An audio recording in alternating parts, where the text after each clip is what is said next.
Olá, eu sou o Leandro, eu sou professor do Sistema Municipal de Educação de Barretos e nessa aula eu falarei sobre a organização do sistema nervoso, ou seja, os principais componentes e as funções das estruturas que compõem esse sistema tão importante. O sistema nervoso ele tem a função de coordenação das diversas atividades do corpo. Juntamente com o sistema hormonal, ele está relacionado com a movimentação de órgãos como, por exemplo, o coração, o fígado, os rins, o intestino. O sistema nervoso ele é composto por células muito especiais chamadas neurônios, que eu falarei ao longo dessa aula. Bom, o sistema nervoso, como eu citei, é um sistema de coordenação de diversas atividades, como, por exemplo, a movimentação dos organismos, a locomoção, o deslocamento. O simples ato de nós sairmos, por exemplo, do nosso quarto, irmos até a cozinha, pegar algo na geladeira, isso depende do sistema muscular, sistema esquelético, sistema circulatório, sistema respiratório, todos, e entre outros também, depende que funcionem em harmonia, integrados, né? E o sistema nervoso coordena a função desses órgãos. Não seria possível esse ato de sairmos do nosso quarto e irmos até a cozinha se não fosse o sistema nervoso. Além disso, nós temos um sistema de percepção do meio ambiente, que é o sistema sensorial, que ele é composto por várias estruturas, os olhos que permitem que enxerguemos o meio ambiente, os ouvidos que permitem que captemos ondas sonoras e que tenhamos a percepção de som, o tato, que por meio dele, nós percebemos se, por exemplo, uma superfície ela é lisa ou rugosa, se uma superfície se encontra quente ou fria. Bom, o olfato, a percepção de algumas moléculas presentes no ar e o seu respectivo cheiro. Então, a coordenação, o processamento dessas informações obtidas por meio do sistema sensorial é dada pelo sistema nervoso.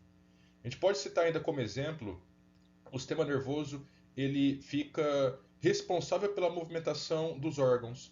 O nosso coração bate por comando do sistema nervoso. Involuntariamente isso acontece. Ninguém controla os batimentos do coração. A movimentação do sistema digestório. Se não houvesse os movimentos peristálticos, que é o movimento dos músculos lisos presentes no interior do sistema digestório, que empurra o alimento sempre para baixo ao longo do sistema digestório, não ocorreria essa movimentação se não fosse o comando do sistema nervoso. Movimentação de outros órgãos, como por exemplo a liberação de hormônios pelas glândulas, a movimentação do fígado, movimentação do sangue no interior do sistema circulatório. Tudo está sob responsabilidade do sistema nervoso humano. Lógico, como eu disse anteriormente, o sistema hormonal tem uma função muito importante também nesses processos. Bom, no sistema nervoso, nós podemos observar dois tipos de modos diferentes: um modo voluntário e involuntário. Qual é a diferença? Qual é o significado desses modos? Bom, no sistema nervoso voluntário, nós controlamos as ações. Quando nós, por exemplo, estamos andando na rua e observamos um sinal fechado, nós paramos e esperamos ele abrir, ficar com o sinal verde para poder atravessar a rua o mais rápido possível. Já que nós controlamos essa ação, isso é sistema nervoso voluntário. O tipo de musculatura que está relacionada com esse sistema nervoso é a musculatura estriada esquelética. No entanto, existem alguns tipos de funções no nosso corpo que nós não controlamos voluntariamente. Eu citei no slide anterior o fato do alimento descer ao longo do tubo digestório por meio dos movimentos peristálticos. Isso nós não controlamos, é sistema, pelo menos voluntariamente. Isso é sistema nervoso autônomo. Quando nós observamos uma comida que aparentemente está saborosa, inicia-se o processo de salivação. Nós não controlamos também o momento que nós vamos salivar ou não. Um outro exemplo, os batimentos cardíacos. Nós não conseguimos parar os batimentos cardíacos ou aumentar a sua intensidade. Ele acontece por meio de vários estímulos do ambiente, mas não controlamos de forma voluntária isso. E por que tem essa divisão do sistema nervoso onde nós controlamos voluntariamente e não controlamos? Imagine quantas estruturas que tem no nosso corpo. Agora imagine você ao mesmo tempo ter que controlar o momento que você vai salivar, o momento que a comida tem que descer em determinada parte do sistema digestório, controlar quantos batimentos cardíacos vão acontecer por minuto. Seria muita informação para o nosso sistema nervoso voluntário dar conta. Então, por isso que um dos principais motivos que é essa separação de sistema nervoso voluntário e involuntário. Bom, o sistema nervoso humano ele é subdividido em dois outros sistemas nervosos. O sistema nervoso central, que ele é formado pelo encéfalo, conforme indicado nessa seta vermelha. O encéfalo ele fica na região da cabeça, no interior do crânio, grande parte dele. E também pela medula espinhal, ou medula raquidiana, indicada por essa seta vermelha logo abaixo. A medula espinhal corresponde a essa linha que é representada nessa figura com um tom amarelo um pouco mais claro. O sistema nervoso ele tem a função de coordenação das informações que ele recebe, principalmente provenientes dos órgãos dos sentidos, os órgãos sensoriais. Ele recebe essas informações, processa e fornece uma resposta adequada. Como, por exemplo, que eu dei um exemplo anteriormente de uma pessoa que, na tentativa de atravessar a rua, ela percebe que o sinal do semáforo está fechado.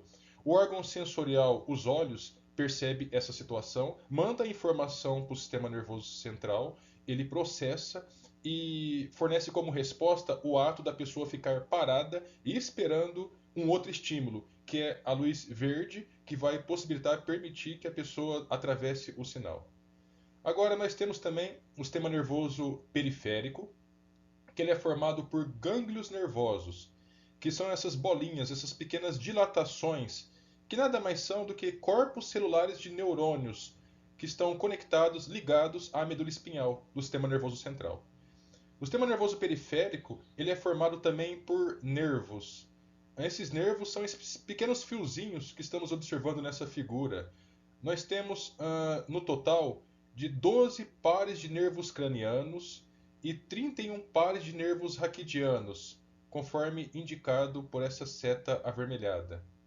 O sistema nervoso periférico ele tem a função de levar a informação até o sistema nervoso central, a informação dos órgãos sensoriais. Além disso, ele devolve a informação processada, a resposta do sistema nervoso central aos órgãos efetores, aos músculos, aos órgãos internos, entre outros.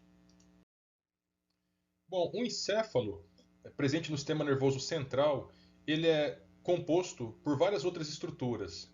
Bom, vamos iniciar pelo cérebro. O cérebro é o principal componente do encéfalo em quantidade. Grande parte da área do encéfalo é ocupada pelo cérebro. O cérebro ele tem várias funções, dentre elas a percepção de estímulos do meio ambiente, a movimentação da musculatura esquelética, ou seja, estriada esquelética, que é aquela musculatura na qual nós controlamos o movimento, se dá pelo meio principalmente do cérebro. Além disso, processos mentais superiores, como pensamento, linguagem, raciocínio, não seriam possíveis se não houvesse um cérebro. Bom, a segunda estrutura, o hipotálamo. O hipotálamo ele tem como principais funções o controle da temperatura corporal, a sede, a percepção da falta de água no corpo se dá pelo hipotálamo. Além disso, o comportamento sexual e as emoções são muito influenciadas pelo hipotálamo. Bom, outro componente, o cerebelo. O cerebelo ele tem funções importantes no equilíbrio corporal e na realização, na execução de movimentos de forma harmônica.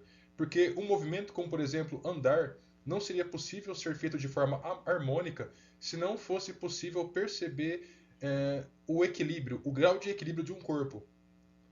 Agora, o tronco encefálico, dentre outras várias funções, o tronco encefálico está relacionado com batimentos cardíacos, com a respiração, com a frequência respiratória e alguns movimentos do sistema digestório, como por exemplo a deglutição, que é o ato de engolir, e a salivação. Bom, a medula espinhal, ou medula raquidiana, é uma medula que está conectada ao tronco encefálico. Ela é presente, juntamente com o encéfalo, ela faz parte do sistema nervoso central. A medula espinhal, ela se encontra no interior da coluna vertebral. A coluna vertebral, por sua vez, é formada por vértebras.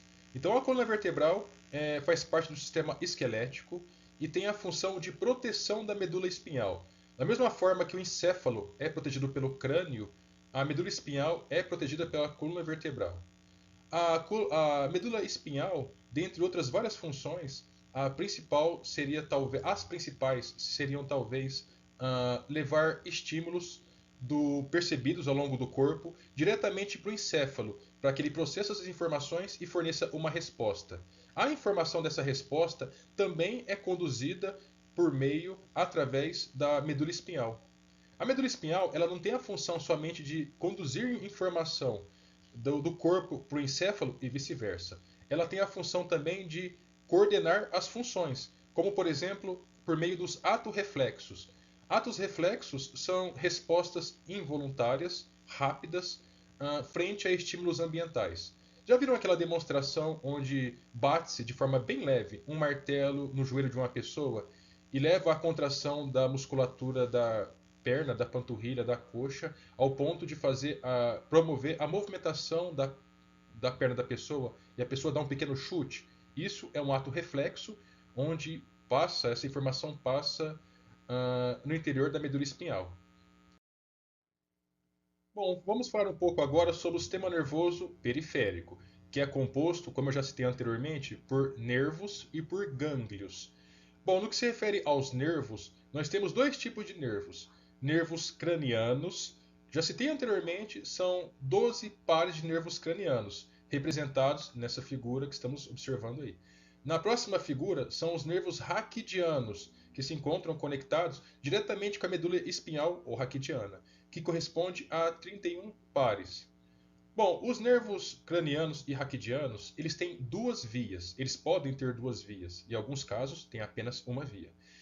Tem uma via aferente, também chamada de sensitiva. É uma via que leva a informação do órgão sensorial até o sistema nervoso central. Como exemplo nessa figura, uma via aferente ou sensitiva é o nervo óptico, representado pelo número 2. O nervo óptico, os olhos, eles captam imagens do ambiente, transforma em estímulo e passa por meio do nervo óptico, leva essa informação até o sistema nervoso central, o cérebro. O cérebro vai entender o significado dessa imagem, vai processar ela e vai fornecer uma resposta pela via eferente ou via motora. E essa informação vai chegar até os músculos, por isso que é motor. Via motora porque leva informação até músculos. E fornecendo uma resposta que o sistema nervoso vai julgar adequada. Como, por exemplo, quando nós enxergamos algo nojento, que nós julgamos ser algo nojento, os olhos percebem, passa a informação pela via aferente ou sensitiva, chega no cérebro, o cérebro processa essa informação e fornece uma resposta pela via eferente ou motora, como por exemplo o nervo facial. Já percebeu que quando nós observamos algo que é nojento, nós não fazemos uma expressão de repulsa? A expressão de repulsa seria a movimentação dos músculos da face em resposta a um comando do cérebro, e essa informação foi dada a esses músculos por meio da via eferente ou via motora. Bom, agora quanto aos nervos raquidianos ou nervos espinhais, são nervos presentes na medula espinhal ou raquidiana. Nessa figura da esquerda, nós estamos observando as 5 regiões de nervos raquidianos, que é a região de responsabilidade dos nervos cervicais, nervos torácicos, nervos lombares, nervos sacrais ou nervo coxígeo. Essas 5 regiões somadas formam a medula espinhal. Perceba que nessa figura da direita, se uma pessoa recebe um estímulo na região do umbigo, da barriga, representado em azul, ou na região das costas, é de responsabilidade esse estímulo e a resposta para esse estímulo, o nervo torácico. Se a pessoa ela encosta a barriga, por exemplo, num objeto quente, o nervo torácico vai perceber esse estímulo pela via aferente e vai fornecer uma resposta, que é se afastar desse objeto quente pela via eferente ou motora.